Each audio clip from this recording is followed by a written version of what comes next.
Hujambo na karibu mtazamaji.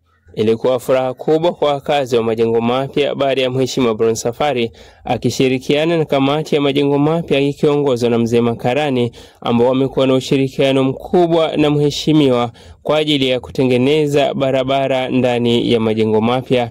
Wakazi hao waliridhishwa na namna ambavyo Mheshimiwa Brown Safari alitimiza ahadi yake, ambapo barabara itaanzia kwa Seneta Madzayo mpaka kwa Abu Msikitini, na vile vile Wanandonya wanafurahia kutengenezwa kwa barabara ambayo kwa miaka mingi haikuwa imetengenezwa.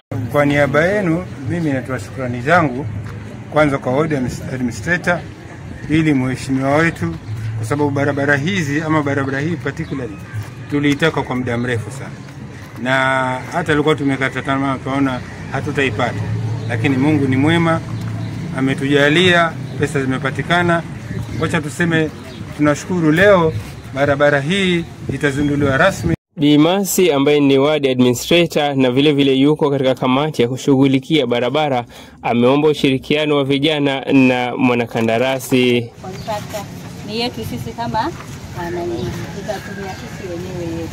Kwa kile tunaomba ni kuwa mradi ukianza sisi ndio mradi ni wetu, na kama unajenga pale kwa mlinzi ni nani? Wewe mwenyewe. Kwa hivyo mkaweze kumsupport huyu, mtembee na yeye. Afisa wa barabara Winnie Nzaro alielezea ile kazi ambayo mwanakandarasi huyo angeifanya. Naitwa Winnie Nzaro, mimi ni ofisa wa barabara Kilifi South Sub County, na leo tumekuja hapa kwa ajili ya hii project ambayo tayari mheshimiwa ashaintroduce kwao. Barabara tumeita majengo mapya Mwatundo. Barabara hii basi pengine nikielezea tu kifupi, tutafanya grading. After grading tutafanya graveling, alafu utaona pale kwenye maji yani tuweze kuondoa hii kero ambayo iko hapa. Mheshimiwa Brown Safari aliweza kuwahutubia wakazi wa majengo mapya kuhusiana na uzinduzi huo.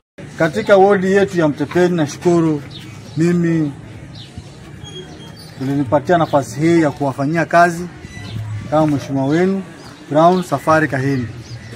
Na siku ya leo ni siku njema ambayo tulikuwa tukiomba Mungu atusaidie tupate pesa za kutengeneza at least barabara za hapa majengo mapya.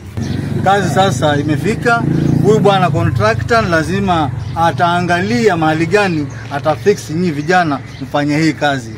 Aidha, upande wa majengo Kanamai kuna barabara ambayo inatengenezwa kuanzia kwa Dio kupitia Msikitini Makadara, ambapo tayari imekwisha kuzinduliwa na itakuwa inawekwa kifusi. Ni jambo la kujivunia kwamba mheshimiwa anatekeleza zile ahadi alizoweza kuweka. Hadi wakati mwingine tena, jina langu ni Abdalla Abrari na hii ni Abrar TV.